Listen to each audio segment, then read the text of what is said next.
রাত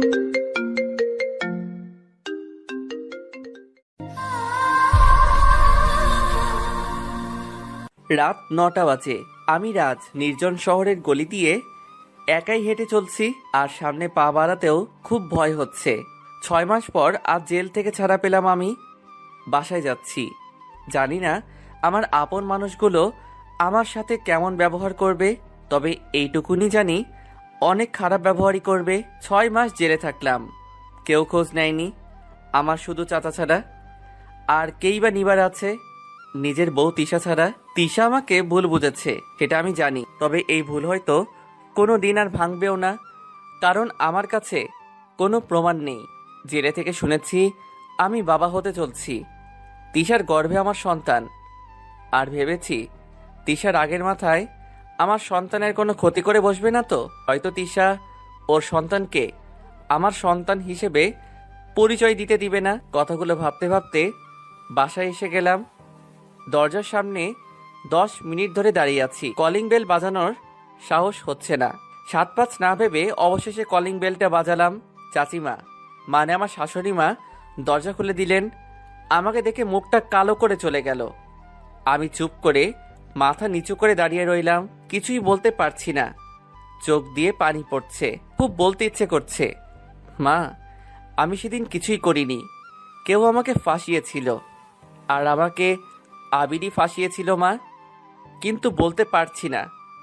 একটা অজানা বাধা আমাকে আটকাচ্ছে। আরে রাজ, তুই কখন ছাড়া পেলি? উপরে তাকিয়ে দেখলাম চাচা। চাচা আমাকে জড়িয়ে ধরলেন। ভালো হয়েছে তুই এসেছিস, যা ঘরে যা, তারপর ফ্রেশ হয়ে আয়, একসাথে খাবো, কেমন?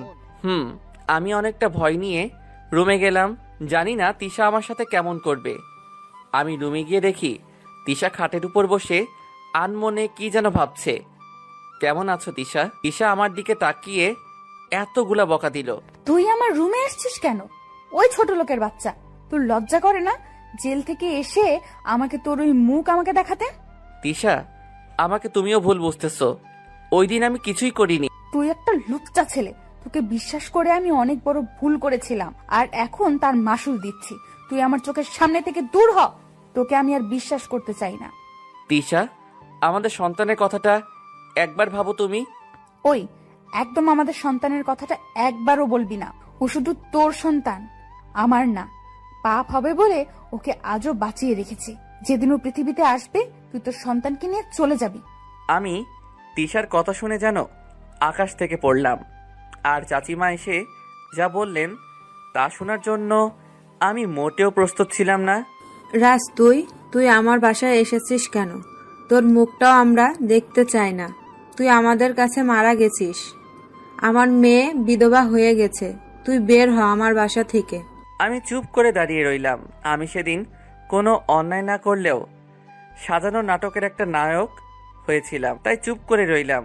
কিন্তু ওই কথাটা শুনতে খুব কষ্ট হলো। আমার মেয়ে বিধবা হয়ে গেছে। আসলেই আমি তিশাকে কষ্ট দিয়ে ফেলেছি। আমি সোফায় শুয়ে ঘুমিয়ে গেলাম। সকালে চাচিমা ডেকে তুললেন, বললেন খেতে আয়। নিজের চোখকে বিশ্বাস করতে পারছিলাম না। ইনি কি রাতে আমাকে বকা দিয়েছিলেন? ফ্রেশ হয়ে নাস্তা করেছিলাম।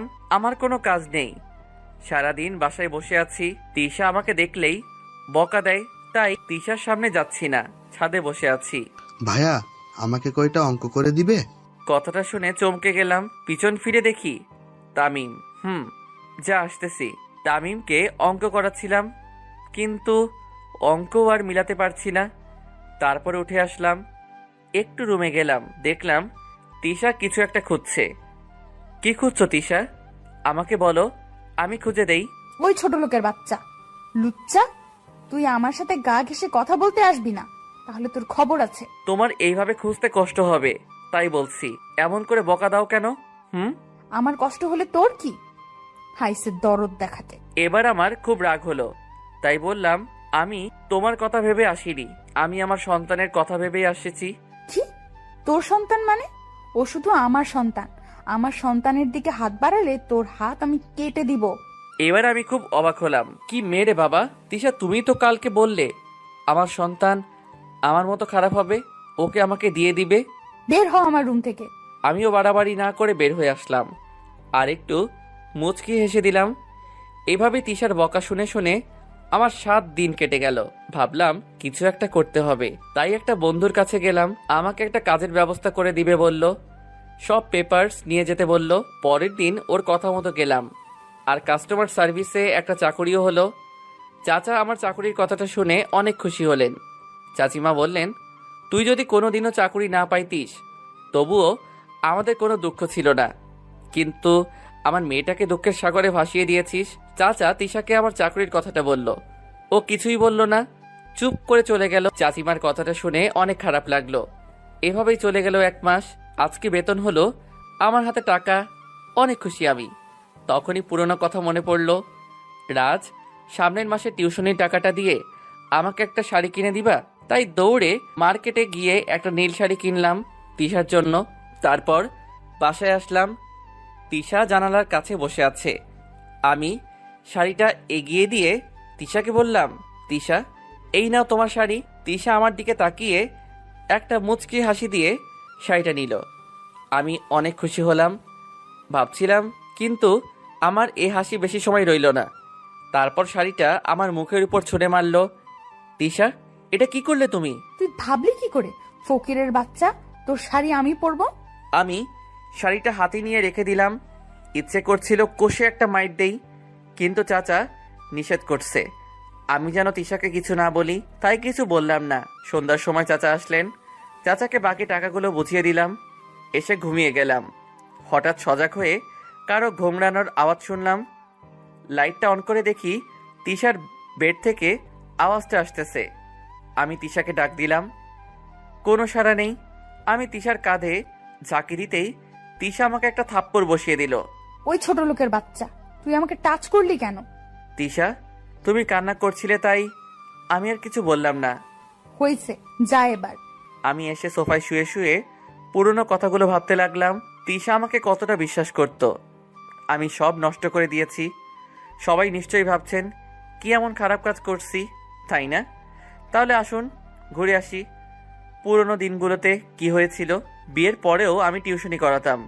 তিশার বেশি চাওয়া ছিল না, শুধু বলতো পেমেন্ট পেলে তিশাকে একটা শাড়ি কিনে দেই, আর একদিন যেন ফুচকা কিনে খাওয়াই। বিয়ে করার আগে দেখতাম তিশা রিক্সা করে কলেজ যেত, কিন্তু বিয়ের পর আমার কাছে টাকা থাকতো না বলে দুজনেই হেঁটেই কলেজ যেতাম। চাচা টাকা দিলেও তিশা দিত না।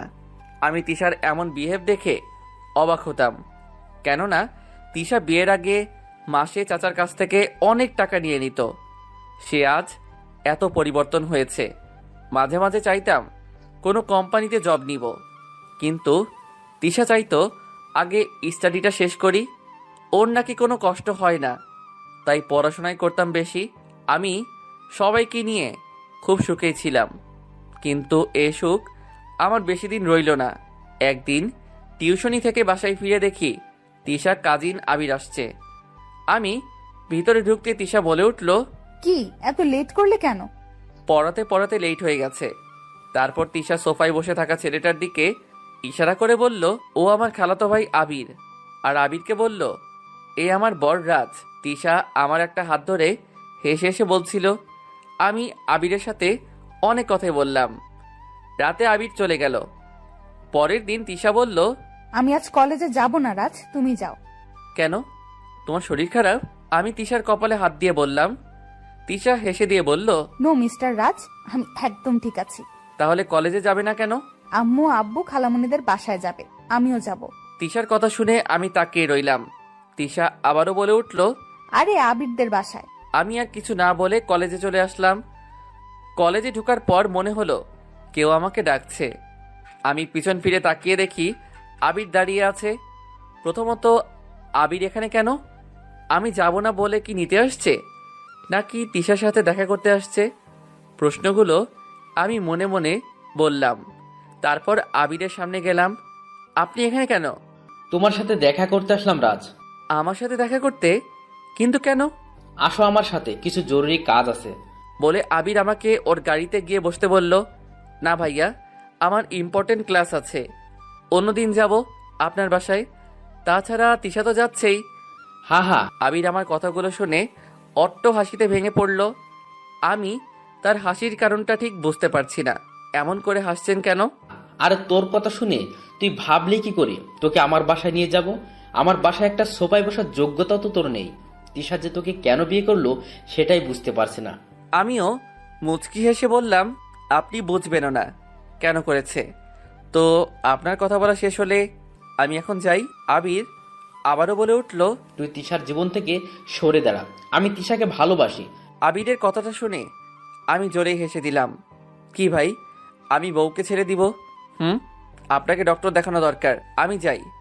আমি সামনের দিকেই পা বাড়াতেই আবির বলে উঠল, রাজ, তিশা শুধু আমার, তোকে আমি ঠিক সরিয়ে নিব। আমি আবারও হাসি দিয়ে চলে আসলাম। আবিরের কথাটা সেদিন পাত্তা দিলাম না। তিশাকে বলেছিলাম আবিরের সাথে কথা না বলতে। মেয়েটা অনায়াসে বলে দিল, ঠিক আছে আর বলবো না। তার 1 মাস পর আমি কলেজে গাছের নিচে বসে বই পড়ছি। তিশা মাঠে বাকি বন্ধুদের সাথে গল্প করছে। আমি পুরোপুরি পড়ায় মগ্ন। এমন সময় কারো কথায় উপরে তাকালাম, দেখলাম সাদিয়া আমার সামনে দাঁড়িয়ে আছে। কিছু বললে আমাকে সাদিয়া? আমাকে একটু হেল্প করবে রাজ? কি হেল্প বলো? কোনো নোটস লাগবে? আরে না, নোটস না, অন্যরকম হেল্প। আসলে তুমি তো জানো আমি সোহানকে অনেক ভালোবাসি, কিন্তু ও আমাকে পাত্তাও দেয় না। প্লিজ রাজ, সোহানকে বুঝিয়ে বলো। তুমি বললেও ঠিকই শুনবে। দেখো সাদিয়া, এটা সোহানের পার্সোনাল ম্যাটার। আমি কি করব? প্লিজ রাজ, এমন করে বলো না, একটু দেখো। আরে কান্না করছো কেন? সত্যি বলছি, সোহান আমার ভালোবাসা মেনে না নিলে মরে যাব। সত্যি বলছি, আমি কিছু একটা করে ফেলবো। আচ্ছা, আমি সোহানকে বলবো। তাহলে এখনই চলো রাজ। সোহান কোথায় আছে আমি জানি, আর ও এখন একা আছে। প্লিজ রাজ, এইটুকুনি হেল্প করো। কি করব আমি বুঝতে পারছিলাম না। মেয়েটা কান্না করছে তাই যেতে রাজি হলাম, কিন্তু রাজি হওয়াটা আমার জীবনের কাল হয়ে দাঁড়ালো। চলো তাহলে সাদিয়া। আমি বইটা ব্যাগে রেখে সাদিয়ার পিছু চললাম। আর যাওয়ার আগে তিশাকে ইশারা দিলাম, আমার একটু কাজ আছে। সাদিয়া যাচ্ছে, আমি তার পিছু পিছু যাচ্ছি। কলেজের ক্লাস হওয়া সবগুলো রুমই অতিক্রম করে ফেলছি। পুরনো বিল্ডিংটার কাছাকাছি এসে গেছি। আমার কেমন জানি সন্দেহ হতে লাগলো। আমি সাদিয়াকে বললাম, আর কত যাবে? আর সোহান কোথায়? এই তো আর একটু। আমি আবারও চললাম সাদিয়ার পিছু। একটু গিয়ে সাদিয়া একটা রুমের দিকে ইশারা করে বলল, এই রুমে সোহান বসে আছে। আমার কেমন জানি লাগছিল, সোহান এখানে কি করছে? আমি কি ভিতরে যাব? জায়গাটা নির্জন, কি করি এখন? কিন্তু সাদিয়ার দিকে তাকিয়ে দেখলাম মেয়েটা আমার দিকে তাকিয়ে আছে। ওর চোখে পানি টলমল করছে, খুব মায়া হচ্ছিল। আমি ভাবলাম না, রুমে ঢুকলাম, কিন্তু রুমটা অন্ধকার, কিচ্ছু দেখা যাচ্ছে না। আমি একটু সামনে এগিয়ে গেলাম আর সোহানকে ডাকতে লাগলাম, সোহান, সোহান, এই সোহান, তুই কোথায় রে? এই অন্ধকার রুমে কি করিস? বেরিয়ে আয় বলছি সোহান। কোনো আওয়াজ না পেয়ে আমি দরজার দিকে তাকালাম। অদ্ভুত, দরজা বন্ধ হলো কেমন করে বুঝতেছি না তো। আমি সাদিয়াকে ডাকতে যাব, তখনই রুমে লাইট জ্বলে উঠল। আমি সামনে তাকিয়ে অবাক হলাম। সাদিয়া দরজা বন্ধ করে দাঁড়িয়ে আছে আর মুচকি মুচকি হাসছে। আমি কিচ্ছু বুঝে উঠতে পারছি না। আমি ঘুরে তাকালাম সোহানকে দেখার জন্য, কিন্তু না, সোহান কোথাও নাই। আমি সাদিয়াকে প্রশ্ন করলাম, সোহান কোথায় সাদিয়া? সোহান তো নেই রাজ এখানে। সোহান এখানে নেই মানে? আর তুমি দরজা বন্ধ করলে কেন? আবিরকে চিনো? আবির আমাকে পাঠিয়েছে, তোমাকে মিথ্যে বলে এখানে নিয়ে আসলাম। এখন দেখো কি করি। বলেই সাদিয়া চেঁচাতে চেঁচাতে লাগলো, বাঁচাও কেউ, রাজ আমার ক্ষতি করো না, ইত্যাদি ইত্যাদি বলে। আমি সাদিয়ার এমন বিহেভে স্তব্ধ হয়ে গেলাম। তখনই আমার মনে তিশা তো মাঠে বসে আছে, আর মাঠ থেকে এই চিৎকার শোনা যাবে। আমি তাড়াতাড়ি করে বের হতে গেলাম, কিন্তু সামনে সাদিয়া দাঁড়িয়ে চেঁচাচ্ছে। কেমন করে বের হব আমি যখনই সাদিয়াকে সরিয়ে বের হতে গেলাম, তখনই সাদিয়া আমাকে ধাক্কা দিয়ে ফেলে দিল। আমি একটা সিটের কর্নারে গিয়ে পড়লাম। আমার ব্যাগটা একটু দূরে গিয়ে পড়ল। আমি তাড়াতাড়ি ওঠার চেষ্টা করলাম, কিন্তু আমার পা কিছু একটার সাথে আটকে গেছে। অনেক চেষ্টা করেও বের করতে পারছি না। তখনই আমার নজর পড়ল আমার হাতে টপ টপ করে ফোঁটা ফোঁটা রক্ত পড়ছে। আমি কপালে হাত দিলাম, হ্যাঁ, আমার কপালটা একটু কেটে গেছে। আমি অনেক কষ্ট করে যখনই পাটা বের করে কোনো রকম উঠে দাঁড়ালাম, ততক্ষণে সবাই এসে গেছে। সাদিয়া তিশাকে ধরে কান্না করছে আর বলছে, আমি আসতে চাইনি রাজ, জোর করে নিয়ে আসছে। ও বলছে আমাকে কিছু নোটস দিবে, তাই আসছি। কিন্তু জানতাম না রাজ আমার সাথে এমনটা করবে। আমি ওকে বিশ্বাস করেছিলাম। তিশা, আমি রাজকে আঘাত না করলে আজ অনেক বড় ক্ষতি করে ফেলতো। তোকে অনেক ধন্যবাদ তিশা, ঠিক মতো এসে আমাকে বাঁচিয়ে দিলি। সাদিয়া নিজেকে দুটো হাত দিয়ে ঢেকে রাখছে আর কান্না করে। এক এক করে সব মিথ্যা বলে যাচ্ছে। তিশা সাদিয়াকে আমার সামনে এসে দাঁড়ালো। আমার চোখের দিকে তিশা তাকিয়ে আছে, ওর চোখে জল গড়িয়ে পড়ছে। আমি কিছু বলতে যাব, তিশা তখনই আমাকে একটা থাপ্পড় মারলো আর বলল, লজ্জা করে না? বউ রেখে অন্য মেয়েকে নির্জন জায়গায় ডেকে এনেছি। এই আমাদের ভালোবাসার মূল্য তোর কাছে? এই প্রতিদিন আমার ভালোবাসার কি দোষ ছিল? আমার কিসের কমতি ছিল?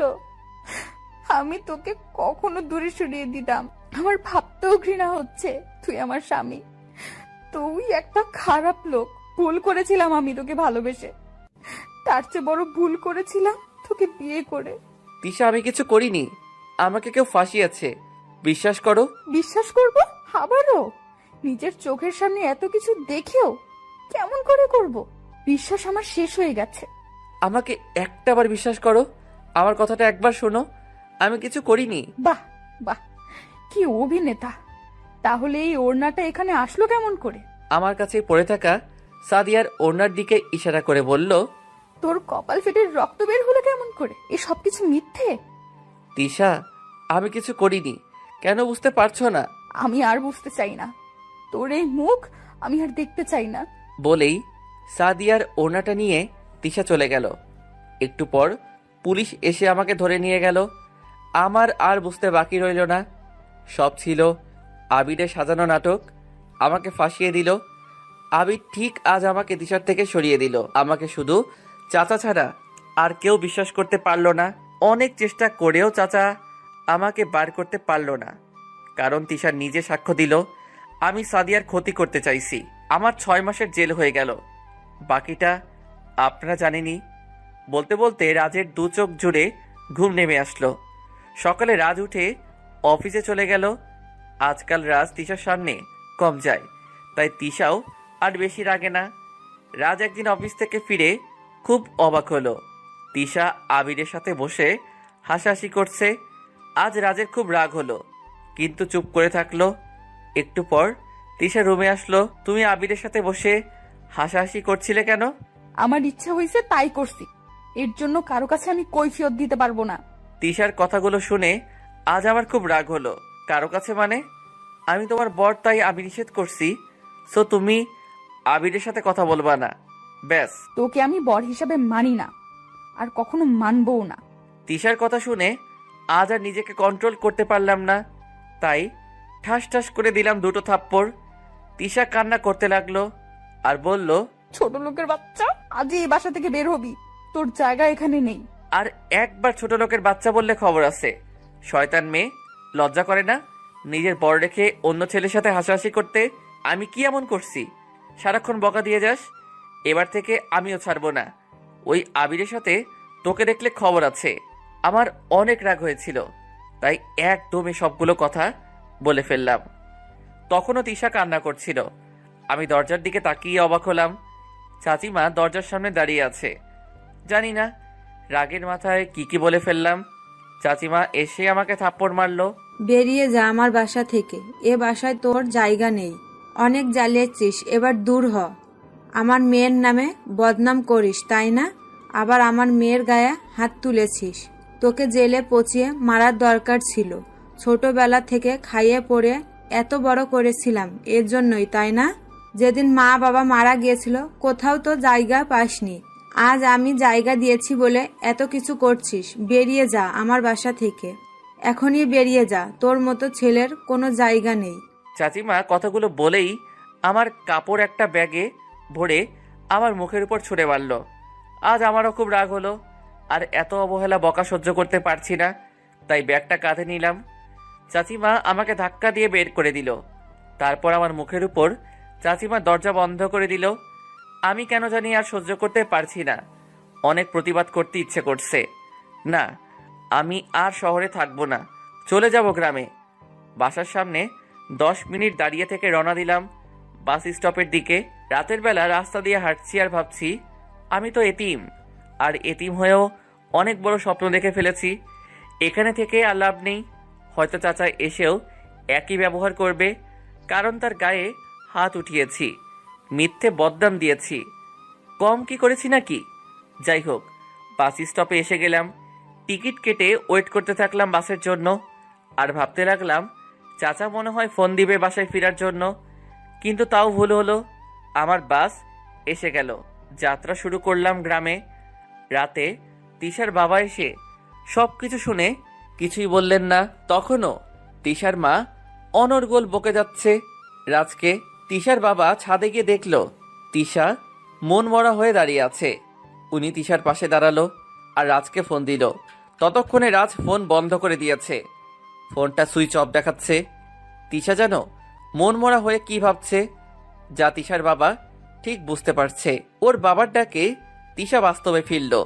তিশা, তোকে কিছু কথা বলতে চাই। বলো বাবা, কি কথা? তুই রাজকে ভুল বুঝেছিস মা। ও নির্দোষ, কিছু করেনি। বাবা, তুমি কাকে নির্দোষ বলছো বলো তো? ওই দিন সাদিয়ার সাথে যা কিছু হয়েছে সব সাজানো নাটক ছিল। আবিরের কথাই সাদিয়া রাজকে ফাঁসিয়েছে, তোর কাছ থেকে রাজকে দূরে সরিয়ে দিয়েছে। কিন্তু কেন? আবির এমন কেন করবে? কারণ আবির তোকে ভালোবাসে। তুমি সব জানলে কেমন করে? রাজ বলেছে তুই খুব কষ্ট দিয়ে ফেললি রাজকে। ছেলেটার কেউ নেই রে মা, তুই ছাড়া। কোথায় গেল এখন কে জানে, ফোনটাও অফ দেখাচ্ছে। বলেই তিশার বাবা চলে গেল। কথাগুলো শুনে তিশার চোখ দিয়ে পানি পড়ছে। কথা বলার ভাষা হারিয়ে ফেলেছে তিশা। কি বলবে, কত খারাপ করেছে রাজের সাথে। তিশা দৌড়ে রুমে গেল আর রাজকে কল দিল। এবার রাজের ফোনে রিং হচ্ছে। তিশা একটু হেসে দিল, মনে মনে ভাবতে লাগলো রাজ কোথাও যায়নি। পর মুহূর্তে তিশার মুখটা মলিন হয়ে গেল, কারণ রাজ ফোন কেটে দিল। তিশা আবারও ফোন দিল, এখন ফোন সুইচ অফ দেখাচ্ছে। সারা রাত তিশা ট্রাই করে গেল, কিন্তু রাজের ফোন বারবার অফ দেখাচ্ছে। তিশা বুঝতে পারল রাজ আজ অনেক বেশি কষ্ট পেয়েছে। কিন্তু আবির এসব করেছে জানতে পারলে রাজের সাথে তিশা কখনো এমনটা করতো না। রাত পেরিয়ে সকাল হয়ে গেল। রাজের ঘুম ভাঙল একটা লোকের ডাকে। রাজ হুড়মুড়িয়ে উঠল। বাস থেমে অটো করে চলে আসলো গ্রামে। বাড়িতে ঢুকতেই রাজের ছোট চাচিমা বলে উঠল, কি রে রাজ, তুই এত সকাল সকাল আসলি যে? রাজ কিছুই না বলে ছোট চাচাতো ভাই আরমানের রুমের দিকে পা বাড়ালো। পিছন থেকে চাচিমা আবারও বলে উঠল, কি রে, তিশা কোথায়? তিশাকে নিয়ে আসলি না? রাজ এবারও চুপ করে রইল। রুমে ঢুকতেই আরমান যেন চমকে উঠল, আরে রাজ ভাইয়া যে, কখন আসলে? রাজ কোনো উত্তর না দিয়ে ব্যাগ রেখে বিছানায় শুয়ে পড়ল। আরমান পড়ার টেবিল থেকে উঠে এসে বলল, ভাইয়া তিশা আপু আসছে নাকি? রাজ এবার আরমানের দিকে একটু রাগি মুডে তাকালো। আরমান আর কিছু না বলেই চলে গেল। ছোট চাচিমা আর আরমান বুঝতে পারল কিছু একটু তো হয়েছে। আরমান চুপ করে তিশাকে ফোন দিল। হ্যালো তিশা আপু। বলো আরমান। আপু বাসায় কি কিছু হয়েছে? রাজ ভাইয়া আসলো এখন, কিন্তু কারোর সাথে কথা বলছে না। রাজ গ্রামে গেছে? হ্যাঁ তো, একটু আগে আসলো। আপু কিছু হয়েছে? অনেক কিছু। কি হয়েছে আপু বলো। তারপর তিশা আরমানকে সবকিছু বলল। আপু চিন্তা করো না, ভাইয়া ঠিক চলে যাবে। আমি আম্মুকে বলি তাহলে, রাখি তাহলে। আরমান ফোন রেখে ওর আম্মুকে সবকিছু বলল। তাহলে রাজকে কিছু বলিস না আরমান, ও চুপ করে থাক। তিশা দৌড়ে গিয়ে ওর বাবাকে বলল, আব্বু রাজ গ্রামে গেছে। ও গ্রামে চলে গেছে, তাহলে চিন্তা করিস না, চলে আসবে। কিন্তু তিশা কিছুতেই শান্তি পাচ্ছে না। আব্বু চলো গ্রামে গিয়ে রাজকে নিয়ে আসি। আমি অনেক অন্যায় করেছি, প্লিজ আব্বু চলো। দরকার হলে আমি যাব, তুই রেস্ট কর, একদম টেনশন করবি না, তোর শরীরটা ভালো না। বাবার কথা শুনে কিছুটা শান্তি পেলেও মুহূর্তেই মন খারাপ করে ফেললো। কত বকা দিয়েছি রাজকে, নিজের সন্তানকেও বকা দিয়েছি আমি। আমি কত নিষ্ঠুর হয়েছি। তিশা ওর পেটে হাত দিয়ে বলল, মাফ করে দিস আব্বুটা, তোর পচা আম্মুটাকে। রাজ একটু ঘুমানোর পর উঠে চাচিকে বলল, ছোট মা অনেক ক্ষুধা পাইছে, খেতে দাও তো। তুই রুমে গিয়ে বস, আমি নিয়ে আসছি। না ছোট মা, রান্না করেই বসে খাবো। এখানে বসে খাবি? তুই রুমে যা, আমি টেবিলে খাবার দিচ্ছি। এতিমের আবার টেবিলে খাবার? দাও তো। বলেই রাজ নিচে বসে পড়ল। ওর ছোট মা এতিম কথাটা শুনে এক দৃষ্টিতে রাজের দিকে তাকিয়ে আছে। তারপর বলল, তুই এতিম কে বলেছে রাজ? আমরা কি মারা গেছি? খেতে দাও তো। এতিমকে এতিম বলবে না তো কি বলবে? আর এতিম শুনতে খারাপ লাগে না, বরং ভালোই লাগে। শুনতে শুনতে এতিম শব্দটাই ভালো লাগে। রাজ খাবার খেয়ে বেরিয়ে গেল। গ্রামের ছোটখাটো বাজারে গিয়ে ওর ছোটবেলার বন্ধু সজীবের সাথে দেখা করলো।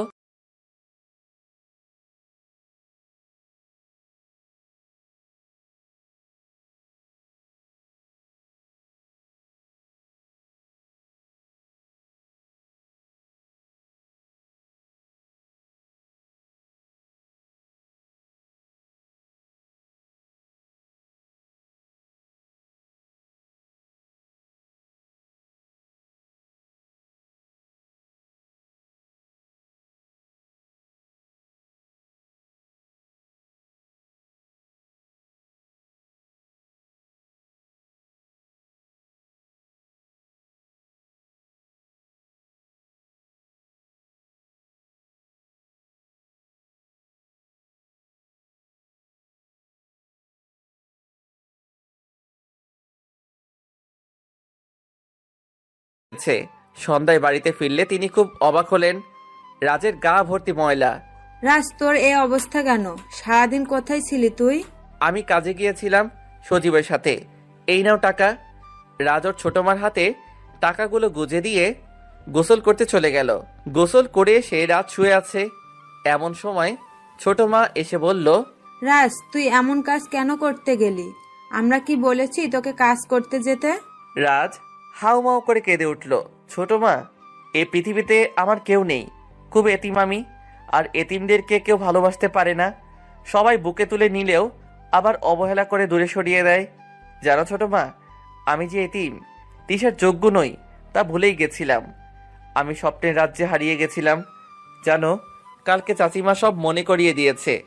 ঘাড় ধাক্কা দিয়ে বের করে দিয়েছে। টাকা পয়সা খরচ করিয়ে বড় করেছে। ছোট মা, আমি এখানে থাকবো, কিন্তু টাকা রোজগার করে তোমাদেরকে দিব। আর যদি বাধা দাও তো আমি এখান থেকেও অনেক দূরে চলে যাব। প্লিজ ছোট মা, এতিমটাকে দূরে সরিয়ে দিও না। রাজ আস্তে আস্তে ওর ছোট মার কোলে মাথা রেখে কান্না করতে করতে ঘুমিয়ে গেল। তিশাও আজ ভালো নেই, ঠিক মতো খাওয়া করে না, আস্তে আস্তে অসুস্থ হয়ে যাচ্ছে। এটা দেখে তিশার বাবা ছুটে চললেন গ্রামে। তিশা রাতে রাজের ছবিটা দেখছে আর কান্না করছে। রাজ, তুমি আমাকে অনেক ঘৃণা করো, তাই না? করবেই তো।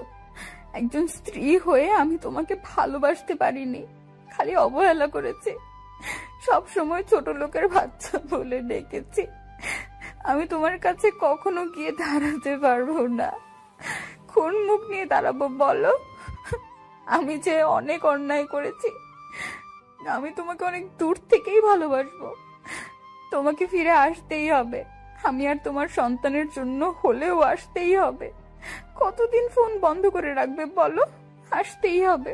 পাশ থেকে তিশার মা এসে বলল, তুই এভাবে কান্না করলে চলবে বল? বাচ্চাটার ক্ষতি হবে। এবার তো কিছু খেয়ে নে, তোর বাবা গ্রামে গেছেন, রাজ ঠিক চলে আসবে। তিশা ওর মাকে জড়িয়ে ধরে কান্না করে দিল।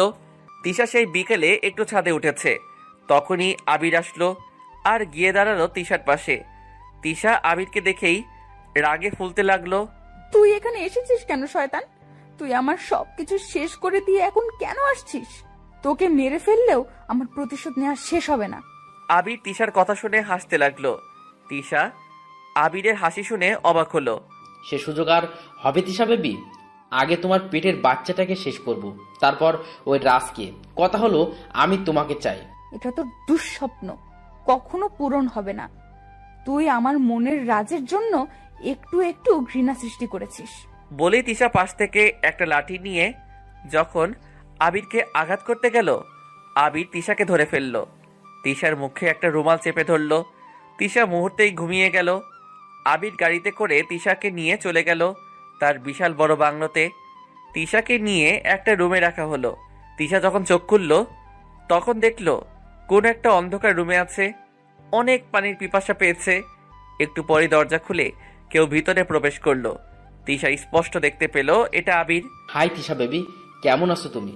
আবির, আবির আমাকে কিছু খেতে দাও, আমাকে কিছু খেতে দাও।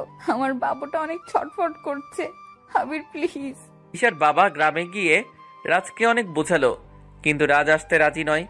রাজের কান্না সহ্য করতে না পেরে তিশার বাবা ফিরে চলল। পিছন থেকে রাজ বলে উঠল, চাচা একটা কথা ছিল। বল, কি কথা? আমার সন্তানকে দেখে রেখো।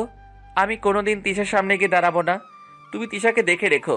তিশার বাবা আর কিছু বলতে পারলো না। বলবে বা কি করে? তিশা তো রাজকে কম কষ্ট দেয়নি, তবুও বলে গেল। তিশা অনেক কান্না করে, পারলে চলে আসিস। তিশা এভাবে ডিপ্রেশনে থাকলে তোদের সন্তানেরই ক্ষতি হবে। রাগ আর অভিমান কমলে চলে আসিস। তোর জন্য আমার বাড়ির দরজা সবসময় খোলা থাকবে। যখনই তিশার বাবা চলে আসবে তখনই তার ফোনটা বেজে উঠল। রিসিভ করতেই ওই পাশ থেকে তিশার মা কান্না করতে করতে বলল, তিশাকে কোথাও খুঁজে পাওয়া যাচ্ছে না। বাসায় তো ছিল, এখন নেই। পুরো বাসা খুঁজেছি, কোথাও নেই। তিশার বাবা আর কথা না বাড়িয়ে তাড়াতাড়ি বেরিয়ে আসলেন। রাজ রাতে শুয়ে শুয়ে ভাবতে লাগলো, তিশার কিছু হলো না তো। রাজ ওর ফোনটা অন করলো, সাথে সাথে অনেকগুলো এসএমএস আসলো। রাজ এসএমএস গুলো পড়ে কান্না করে দিল। প্রতিটা এসএমএস পাঠিয়েছে তিশা। রাজের কেমন জানি খারাপ লাগছে, তাই এসএমএস গুলো না পড়েই ফোনটা রেখে দিয়ে ঘুমিয়ে গেল। রাতে তিশা খিদের জ্বালায় ছটফট করছে। আবির রুমে ঢুকে তিশার হাতে খাবার দিলেই তিশা খেয়ে নিল। আবির আমাকে ছেড়ে দাও প্লিজ। সেটা কি করে হয় তিশা বেবি? আমি যে তোমাকে অনেক ভালোবাসি। আমি তোমাকে বিয়ে করবো ডার্লিং। শয়তান, তুই জানোস না বিবাহিত, আমি অন্তঃসত্ত্বা। তারপর কেন এমন করছিস? কালকের মধ্যে তোমার এই সন্তান পৃথিবীতে আসবে, বাট মৃত। আর এই অগ্রিম খবর সবার আগে জানবে তোমার বর রাজকে। বলেই আবির তিশাকে একটা থাপ্পড় মারল আর বলল, তোর অবস্থা এমন করব যা দেখে তোর বাবা চিন্তা করতে পারবে না আবির কতটা খারাপ। তোর বাবা আমার সাথে অনেক বড় প্রতারণা করেছে, তার মাসুল এখনই তুই দিবি। বলেই আবির চলে আসলো। তিশা আবিরের কথা বুঝতে পারছে না, ওর বাবা আবিরের সাথে কিসের প্রতারণা করেছে যার জন্য আবির আমার সন্তানকে মেরে ফেলতে চায়। তিশা আস্তে আস্তে বেশি অসুস্থ হয়ে যাচ্ছে। না, আমাকে সুস্থ থাকতে হবে আমার সন্তানের জন্য। তিশার বাবা বাসায় ফিরে অনেক জায়গায় খুঁজলো, থানায় গিয়ে পুলিশকেও জানালো। আবিরের খোঁজ নিল, যতদূর সম্ভব জানতে পারলো আবির দেশে নেই, চলে গেছে 10 দিন আগে। তিশার বাবা ভাবতে পারছেন না আমার মেয়ের তাহলে কি হলো। রাজকে সব ফোন করে জানালো। রাজ চুপ করে থেকে ফোনটা রেখে আবার ঘুমিয়ে গেল। রাতে তিশা বাংলোর পিছনে দরজা দিয়ে পালালো। অনেকটা পথ তিশা পাড়ি দিয়েছে। তিশা আচমকা হেসে দিল। আবির আমার সন্তানের কিছুই করতে পারবে না, কিন্তু তিশা আর হাঁটতে পারছে না। পাগুলো অবশ হয়ে গেল, তাই একটা গাছের নিচে বসে ঘুমিয়ে গেল। যখন তিশার ঘুম ভাঙলো, তিশা আবিরের সেই বাংলোতে। Welcome my sweetheart. সুপ্রভাত তিশা বেবি। তিশা বুঝতে পারছে না এখানে আসলো কি করে। তুমি কেমন করে ভাবলে পালিয়ে যাবে আমার কাছ থেকে? এত সোজা না তিশা, তুমি কখন আমার কাছ থেকে ছাড়া পাবে না। খেয়ে নাও, আজই তোমার সন্তানের শেষ দিন। বলেই আবির চলে গেল। তিশা আল্লাহকে ডাকতে লাগলো, আল্লাহ, তুমি আমার সন্তানকে বাঁচাও। একবার রাজের কাছে ক্ষমা চাওয়ার সুযোগ করে দাও।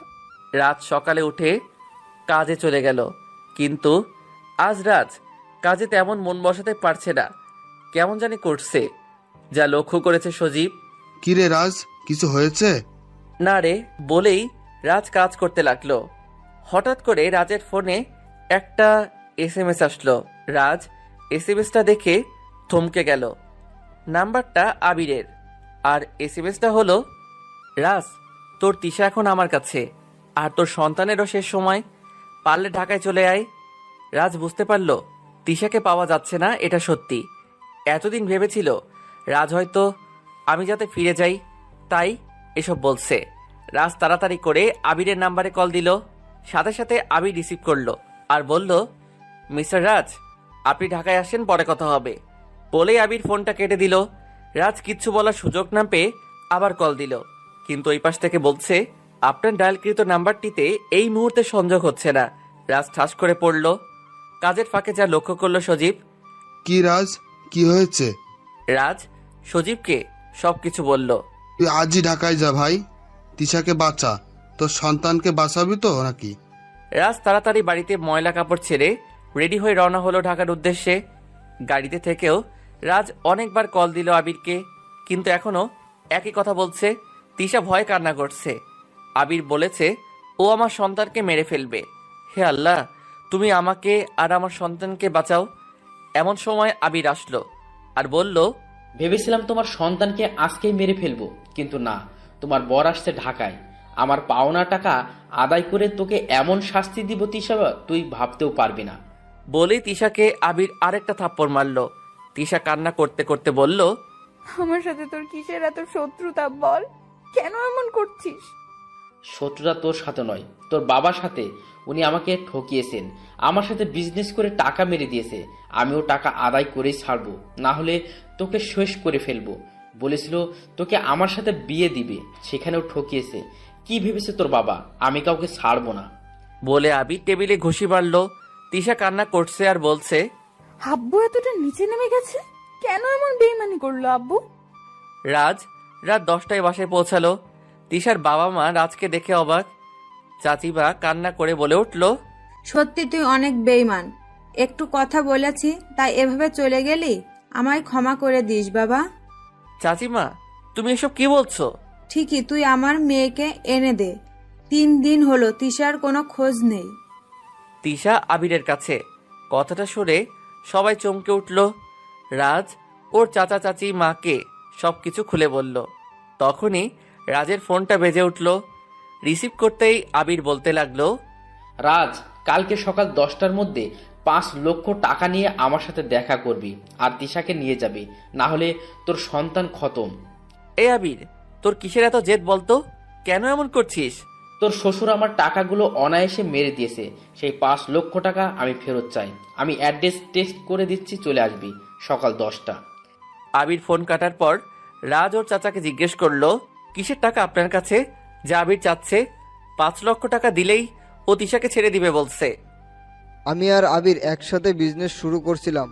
ওর কাছ থেকে আমি অনেক টাকা মেরে দিয়েছি, যার জন্য ও আমার পরিবারের একের পর এক ঝামেলা লাগিয়ে যাচ্ছে। ঠিক আছে, আমি টাকা দিব, আমার মেয়েকে ছেড়ে দিতে বলো। দেখেছো, লোভে পাপ, পাপে মৃত্যু।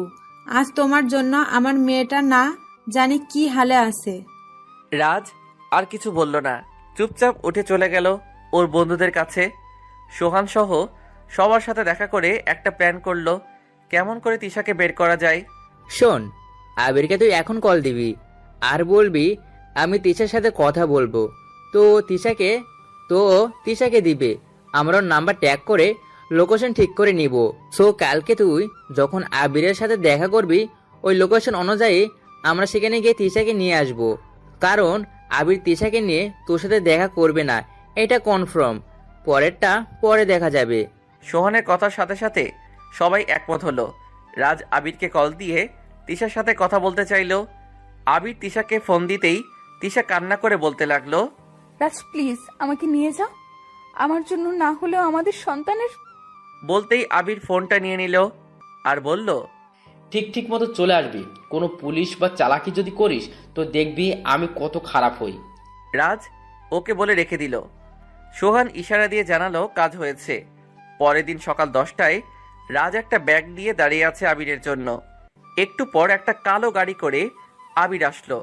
আবিরকে দেখেই রাজ বলল, তিশা কোথায়? আরে আছে, আগে তোর টাকাগুলো দে। রাজ আবিরের কথা শুনে মুচকি হাসতে লাগলো। রাজের ফোনে একটা SMS আসলো। সোহান লিখেছে, ভাই তিশাকে পেয়ে গেছি, ওকে নিয়ে বাসায় যাচ্ছি, তুই শালাকে সাইজ কর। রাজ জোরে জোরে হাসতে লাগলো। তখন আবির বলল, হাসছিস কেন? সাথে সাথে পুলিশ এসে আবিরকে ধরে ফেললো। তখনই আবির বলল, রাজ, ভুলে যাস না তিশা কিন্তু আমার কাছে। রাজ বলতে লাগলো, তুই এখানে আসার সাথে সাথে আমার বন্ধুরা তিশাকে বাড়ি নিয়ে চলে গেছে। তিশা এখন ওর বাবা মার কাছে। আবির রাজের কথা শুনে রাগে কটমট করতে লাগলো। পুলিশ আবিরকে নিয়ে যাওয়ার সময় আবির আবারও বলল, দেখে নিব তোকে রাজ, আমাকে বেশি দিন আটকে রাখতে পারবে না। আর তখন আমার সাথে করা চিটিংবাজির পুরো প্রতিশোধ দিব। দেখব তখন তিশা তোকে কি করে বাঁচায় আর তুই কি করে নিজের বউকে বাঁচিয়ে নিস। পুলিশ টানতে টানতে আবিরকে নিয়ে গেল। রাজ আবিরের কথাগুলো শুনে মুচকি হাসছিল আর বলল, আরে জানা বাবা, যখন সময় আসবে তখন দেখা যাবে। তখনই রাজের বন্ধুরা আসলো আর বলল, দোষ তিশা ভাবি একদম ঠিক আছে, তুই কোনো চিন্তাই করিস না তো। কিন্তু দোষ, আমাদের একটা আবদার তোকে রাখতেই হবে। কি আবদার বল? আমি অবশ্যই রাখার জন্য চেষ্টা করব। তোর আমাকে হেল্প করলি। বেশি কিছু না দোষ, শুধু আমাদেরকে তোর বাড়িতে একদিন খাওয়াতে হবে, তাও আবার তিশা ভাবির হাতের রান্না, তাহলেই হবে। ওই শালা, তুই খালি খাই খাই করিস কেন? আরে বুঝতে পারছিস না, এতে দুটো উপকার হবে। কি উপকার হবে শুনি? তিশা ভাবি তো তোর সাথে রাগ করে আছে, আমাদেরকে দাওয়াত করে খাওয়ালে দুজনের মান অভিমানটাও কমবে। এই তোর বুদ্ধি আছে বটে, মানতে হবে। ওকে একদিন আমার বাড়িতে দাওয়াত দিব। রাজ আর তার সব বন্ধুরা মিলে হাসাহাসি করছিল। ঠিক তখনই রাজের ফোনটা বেজে উঠল। রাজ ফোনটা হাতে নিয়ে দেখে চাচার ফোন। রিসিভ করা মাত্রই ওই পাশ থেকে চাচা বলে উঠল, রাজ তুই কোথায়? তাড়াতাড়ি হাসপাতালে চলে আয়, আমরা তিশাকে নিয়ে হাসপাতালে আসছি। চাচা, তিশা ঠিক আছে তো? আগে তো আসবি। চাচা, আসতেছি। রাজ ওর বন্ধুদের নিয়ে তাড়াতাড়ি হাসপাতালে গেল। তিশার বাবা মা ওটির সামনে ওয়েট করছে। চাচা, তিশা ঠিক আছে তো? তখনই ভিতর থেকে নার্স বেরিয়ে আসলো। মিস্টার রাজ, আপনার জন্য গুড নিউজ আছে, আপনার মেয়ে হয়েছে। রাজের মুখে মুচকি হাসি ফুটে উঠল। রাজের বন্ধুরা বলল, তোকে তো আজকে ডাবল মিষ্টি খাওয়াতেই হবে, তা না হলে তোকে আর ছাড়ছি না। রাজ ভিতরে গিয়ে দেখলো তিশা শুয়ে আছে। রাজ যখনই ওর মেয়েটিকে তুলে কোলে নিবে তখনই তিশা বলে উঠল, ওই, তুই আমার মেয়েকে কোলে নিবি না, ও শুধু আমার মেয়ে আর কারো নয়। তিশার কথাটা শুনে সবার মুখের হাসি যেন 1 মিনিটে দূর হয়ে গেল। কি বলছিস মা? তোর মেয়ের বাবা রাজ? সবকিছু তো আবিরের জন্যই হয়েছে, তারপরও রাজকে অপমান করছিস কেন? মা, তুমি এখানে কথা বলবা না। যা কিছু করার আমি করব। রাজ আমাদের বাড়িতে আর থাকতে পারবে না, ও গ্রামের বাড়ি চলে যাবে।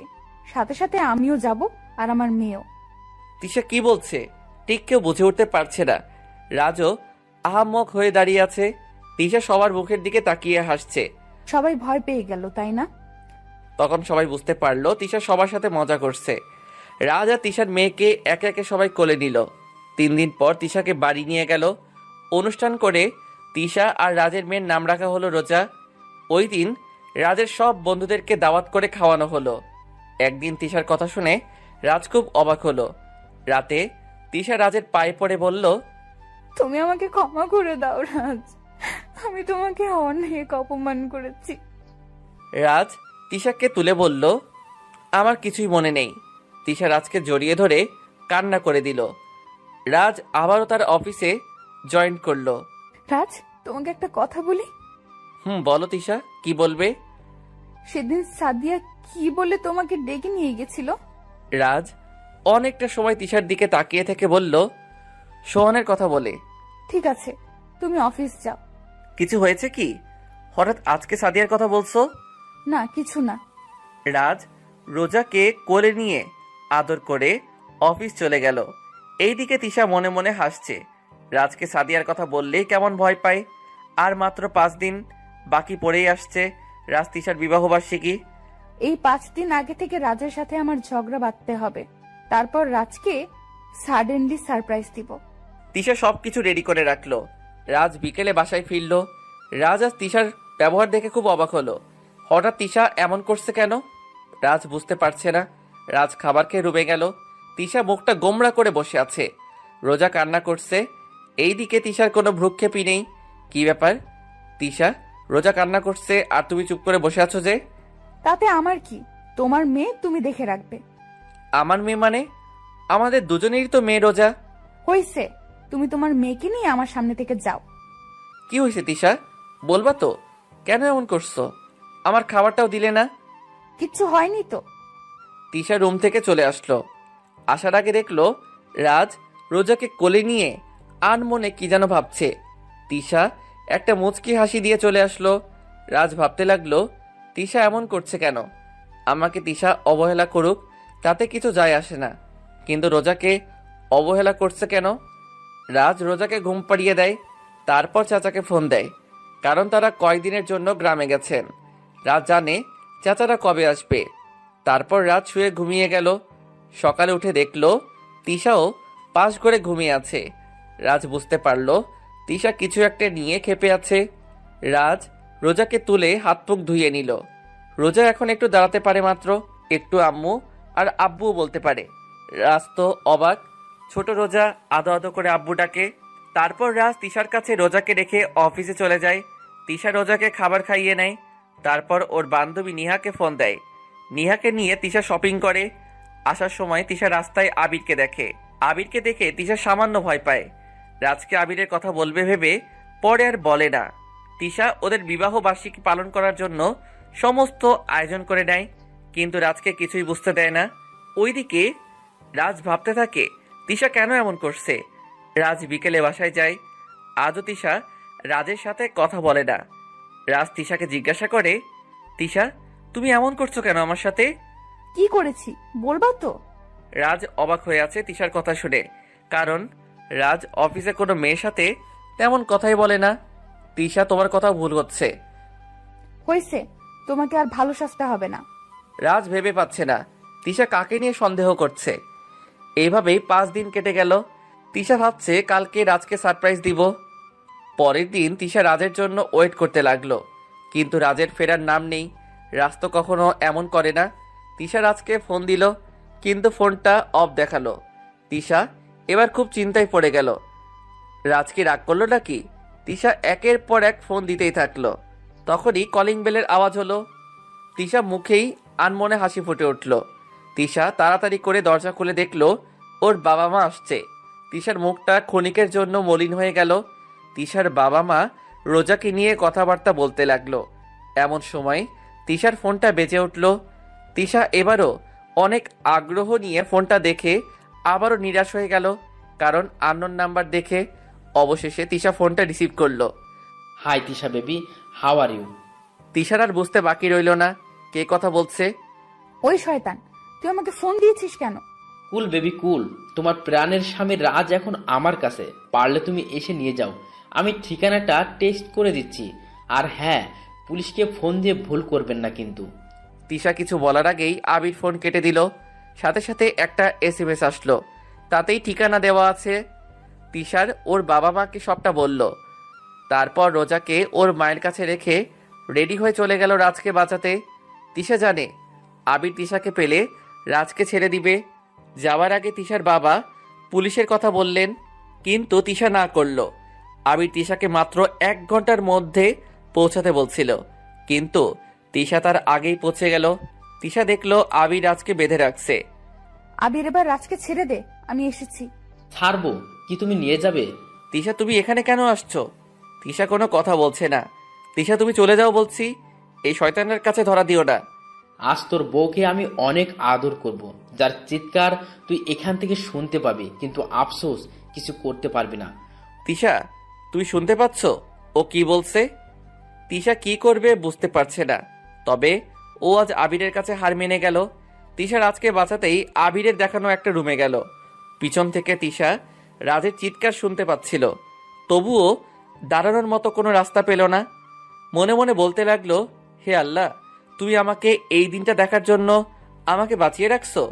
রাজ ভাবতে লাগলো তিশা ওই ঘর থেকে বাঁচাও বলে চিৎকার করবে, আর আমাকে এখান থেকে তা শুনতে হবে। তিশা যেই রুমটায় আছে আবির সেই রুমে গেল, আর রাজ মনে মনে আল্লাহকে বলল, হে আল্লাহ, তুমি আমার তিশাকে বাঁচাও। ঠিক সেই সময় রাজ কান্নার আওয়াজ শুনতে পেল, তবে এটা তিশার কান্নার আওয়াজ না, এ তো আবির কান্না করছে। আবির শুধু বলছিল, ওমা বাছাও জলে গেল। রাজ কিছু বুঝতে পারছে না আবির কেন কান্না করছে। এমন সময় দেখতে পেল ওর 2 বন্ধু রাজকে পাহারা দেওয়া ছেলেগুলোকে মারছে। রাজ অবাক হয়ে শুধু দেখছে। তিশা আবিরকে লাঠি দিয়ে উদম কেলাতে কেলাতে বাইরে নিয়ে আসছে। আবির ওর 2 চোখ ধরে কান্না করছে। রাজের বন্ধুরা রাজের বাঁধন খুলে দিল আর বলল, ভাবি দিন বেশি করে। তিশা আবিরকে অনেক মারছে, আর আবির শুধু বলছে, ও বোন ছেড়ে দাও, আমাকে পুলিশে দাও, আমি আর জীবনে কোনো মেয়ের দিকে তাকাবো না।